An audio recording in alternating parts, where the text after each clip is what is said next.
Leonardo Martín, Bien, aquí de la radio. ¿Qué tal, Leo? ¿Cómo estás? ¿Qué tal, Gabriel, Jorge? Muy buenas noches para todos, ¿cómo andan? bienvenido, Leo.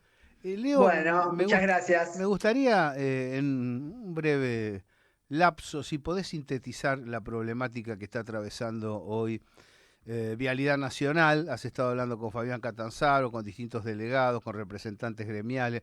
¿Cuál es la situación de Vialidad Nacional y por qué debería preocuparnos a todos, no solo a los que conducen un vehículo, sino a los que necesitan de las rutas para desarrollar su labor, comunicarse, estar?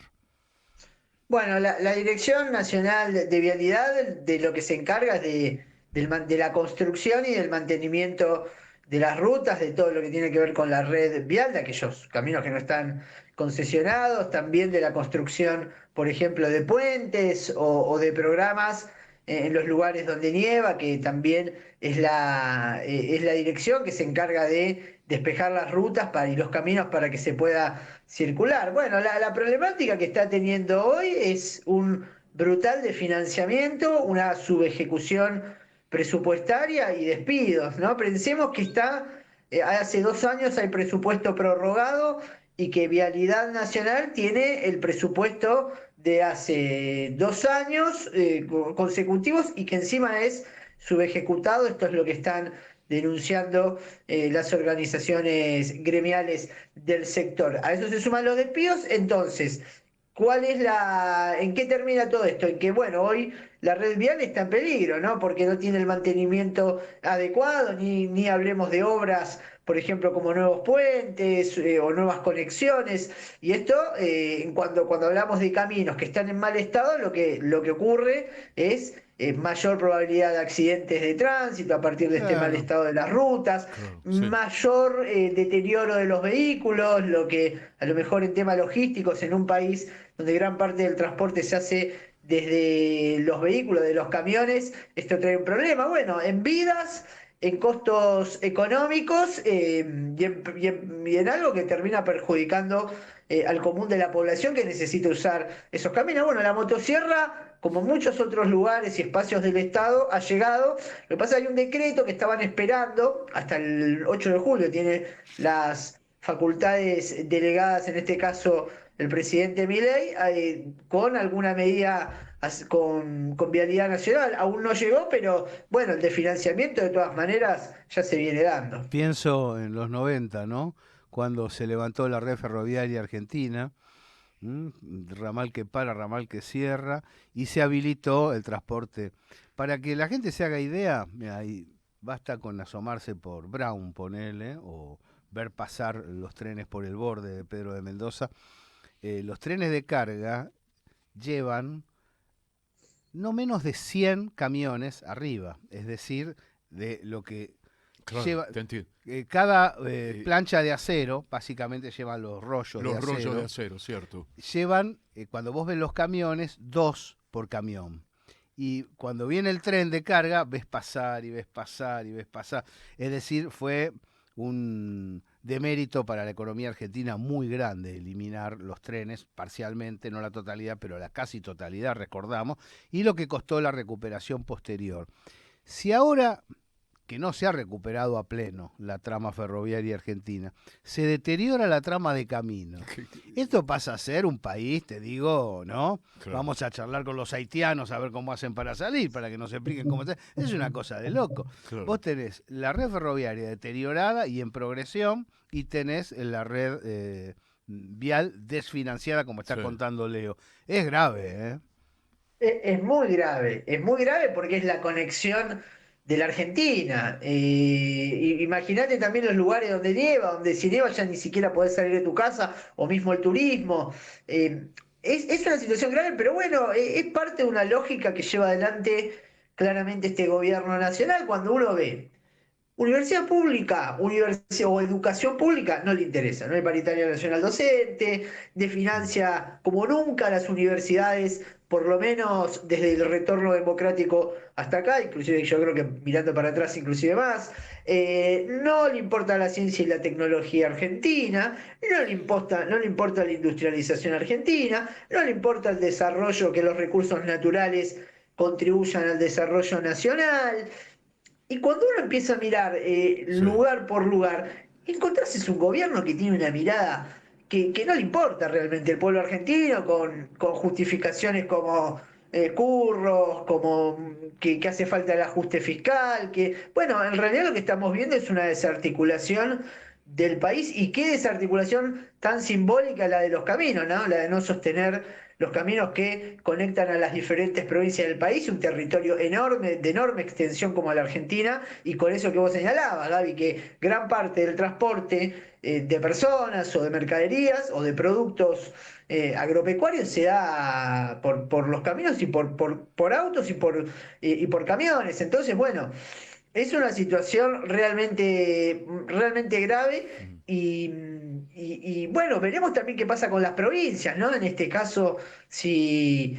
a ver, parte de vialidad, no lo tengo el detalle tan específico, pero gran parte de vialidad yo sé que se financia a partir de una parte del impuesto a los combustibles, Claro. Sí. que toma esos recursos para realizar las obras. Bueno, esos recursos toma impuestos de los combustibles y no los reparte como para hacer ese mantenimiento de las rutas, y ahora hay una posición de los gobernadores que esta semana están empezando a presionar, obviamente, por más recursos, porque ya se ven muy asfixiados, y le están diciendo al gobierno nacional, ese impuesto a los combustibles, dánoslo como coparticipación. Lo que pasa es que eso tampoco implica que vaya a obras viales, puede ir a cualquier otra cosa que necesiten esas gobernaciones. Entonces, bueno, es un tema, y hay otra cuestión paralela, que es la privatización de los caminos que en su momento, por ejemplo,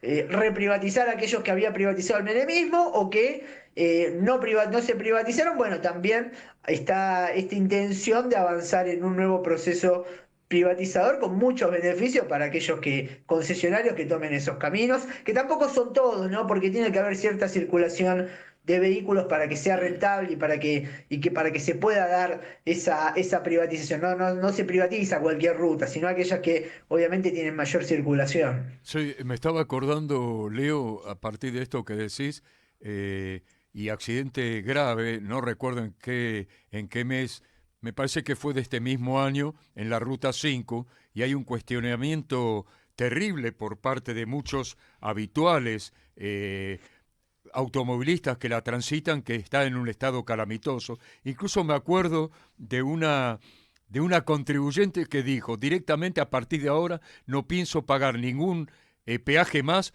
porque la situación en la cual está, o el estado en cual está la Ruta 5, no merece que yo pague como contribuyente los peajes, ¿no? Una actitud ciudadana Claro. muy valiente, ¿no es cierto? Pero que va en línea con esto que vos estás describiendo. Mm. Bueno, y hay otro tema ahí con las privatizaciones que, digo, yo repito lo que plantean los gremios, ¿no? De tantos años ya de escuchar a los gremios, de poder dialogar con ellos, que me van contando estas situaciones. Sí, Esa es otra, ¿no? Como pasa con muchas empresas privatizadas, que tienen una concesión y después tampoco es que hacen las obras o el mantenimiento adecuado para que esas rutas estén acordes claro. a esos peajes, o inclusive también después lo que tenemos son negocios paralelos que tienen esos concesionarios, como los costados de ruta, que pueden, digo, dejar los lugares para instalación de estaciones de servicio, hoteles, bueno, o cuestiones a esa vera de los caminos. Vimos que también ya no dependen de Vialidad Nacional, pero bueno, vemos el escándalo que ha sido en su momento Usol, ¿no? Claro. Con los peajes de Panamericana, Autopista del Oeste, con aumentos absolutamente desmesurados. Bueno, hay también un entramado que como ocurre con Edesur, como ocurre con muchas otras empresas, cuando tienen que ir al mantenimiento, son empresas que buscan maximizar su ganancia. Entonces, digo, en Sí. muchos lugares el mantenimiento van a ser lo mínimo indispensable para que no se desquite, que no haya demasiados motivos para quitar la concesión, pero eso no quiere decir transformar en los caminos como debería, ¿no? Y además es una función estatal, ¿no? Sostener los caminos, o por lo menos tiene esa idea, ¿no? Que el Estado es el que se tiene que encargar de el adecuado mantenimiento de la ruta, de las autopistas, de los caminos, y no negocios privados que facturan de a millones.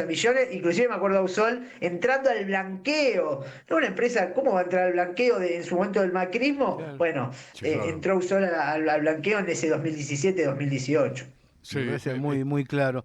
Tenemos que discutir el proyecto, es decir, qué claro. hacemos con las pymes, con las empresas nacionales, con las grandes y con las del Estado. ¿Reponemos empresas del Estado que controlen las zonas estratégicas de nuestra economía o no? Sí, claro. Y estaba pensando la contradicción, ¿no? Donde hay una necesidad surge un derecho, esto es lo que planteamos nosotros, y ellos donde hay un negocio, vamos a estar. Claro, hay Es una así. oportunidad. Claro, claro. Obviamente a una empresa privada no le va a interesar tener caminos que lleguen a pueblos alejados, no le va a interesar, en el caso de los ferrocarriles privatizados, más que generar ganancias, nunca les importó seguir manteniendo ramales que hacían que pueblos vivieran. A partir del cierre de ramales, Ujú. Leo, Gaby, ustedes recuerdan cómo murieron Sí, pueblos y pueblos de Seguro, distintas provincias, ¿no es seguro. cierto? Sí. Yo, que soy de San Miguel, pasaba por ahí el Gran Capitán, el que va a Corrientes, a Misiones. No pasa más ese Ujú. tren y ustedes saben que es la vinculación de lo que sería la ciudad de Buenos Aires con el litoral, por Es que ejemplo. vías férreas y rutas son infraestructura, es algo muy fuerte. No es que vos los desarticulás y después decís, bueno, con un buen gobierno los reconstruimos, No, se no, ponen unos mangos. No exactamente. es así, no es fácil reconstruir toda una trama que se construyó a lo largo de un siglo. Claro, y no nos olvidemos que Mariano Grondona, el dúo ese terrible y Neustadt, todos los días de los programas decían el ferrocarril pierde 1 millón de mangos diario, una cosa Ujú. así. Sí, fenómeno, se privatizó. ¿Y cuál fue la...? Había que subsidiarlo desde el Estado, Claro, ¿no es cierto? porque Entonces, nunca fue para ganar plata el pasaje de tren, siempre pero fue para trasladar carga y mano de y obra. yo creo que aprendimos mucho leyendo a grandes investigadores. Bueno, Raúl Escalabrini Raúl Ortiz. Escalabrini Ortiz, el primero que nos viene a la memoria.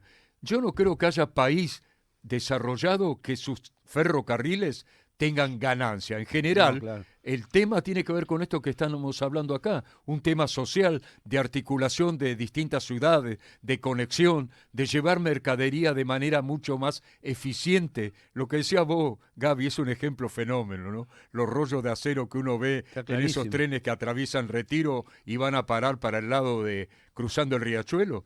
Bueno, ¿cuántos camiones se necesitarían, no es cierto? Ujú, Y sin sin duda. embargo, un tren con 40 vagones lleva decenas y decenas de rollos. En el documento de los gremios industriales se abrió un debate relacionado con el proyecto nacional que me parece importante reponerlo. Hablamos con Amichetti, que nos narró la historia de ese documento y lo que viene, Sí. y estaban presentes la UOMES, Mata, digo, los gremios claves del proceso.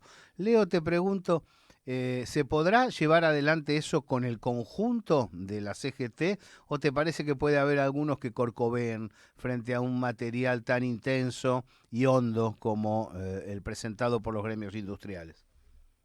no, puede ser tema de debate, pero yo no veo y a la CGT tomando como parte de su agenda un documento como el de los gremios industriales. ¿No? Hoy la CGT hay, evidentemente, han quedado en el último periodo expuestas divisiones, miradas distintas sobre esta realidad. Hay algo que, de esa nota que vos le hiciste, Gaby, al Grima Michetti, hay algo que me pareció novedoso de este presente sindical y que creo que un poco está marcando lo que viene, que es la canalización por las confederaciones de muchas problemáticas. Es decir, esta Confederación de Gremios Industriales, por un lado, vos tenés la CAT, ¿no? Que la CAT también, la movilización que se hizo la semana pasada, el Ministerio de Regulación de Sturzenegger, un poco está, no fue solo la CAT, porque después se fueron sumando otras organizaciones gremiales, pero ha levantado el perfil la CAT, lo mismo con la energía. Hoy ante esa posición de la CGT más de retraimiento, van tomando lugar otros espacios y entre ellos las confederaciones quizá a partir de allí van van planteadas algunas cuestiones un poco más fuertes, un poco más contundentes y más confrontativas con la política de este gobierno. Pero también lo hablábamos la vez pasada también en la radio, ¿no? Hay un tema que es la economía argentina, que el sector servicios ha crecido mucho en las últimas décadas y estoy desplazando el poder de los sindicatos industriales dentro del entramado de la CGT. No es lo mismo la CGT del 75 que la CGT de este 2025, donde hoy los servicios tienen indudablemente otro peso en la economía nacional.